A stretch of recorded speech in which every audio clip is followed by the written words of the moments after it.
అండి. మన వీడియో ఏంటంటే దసరా ఉత్సవాలు జరుగుతున్నాయి కదండి.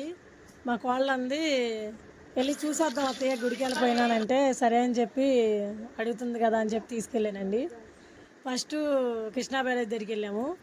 వెళ్ళి చూసాం ఆ వాటర్ బాల్స్ అంతా బాగా వస్తున్నాయి కదా. అలాగే మా బాబు పున్నమ్మగాడి దగ్గర పనిచేస్తున్నాడండి. అది చూద్దామని చెప్పి వెళ్ళాము.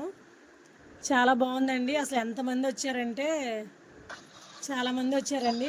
అసలు నేనైతే ఎప్పుడు వెళ్ళలేదు, ఇన్ని సంవత్సరాలు విజయవాడ వచ్చి ఎప్పుడు మేము వెళ్ళి చూసింది లేదు. ఈసారి మా మనవరాలతో కూడా వెళ్ళానండి. చాలా హ్యాపీగా ఉంది. ఎందుకంటే ఎప్పుడు ఇంట్లో ఉండాలి వేరు, అప్పుడప్పుడు అలా బయటికి వెళ్ళాలని అప్పుడే అనిపించిందండి. పనేమో ఇల్లేమో తప్పనిచ్చి నాకు ఇంకేం తెలీదు. అలా వెళ్తుంటే అప్పుడప్పుడు వెళ్తే కొంచెం మనసుకి ఉత్సాహంగా అనేది హ్యాపీగా ఉండిద్ది కదా. ఫ్యామిలీ అందరితో వెళ్ళానండి. చాలా బాగా జరిగింది. మీలో ఎవరైనా వెళ్ళకపోతే వెళ్ళి చూడండి. చాలా బాగుంది. చూడండి, లైక్ చేయండి.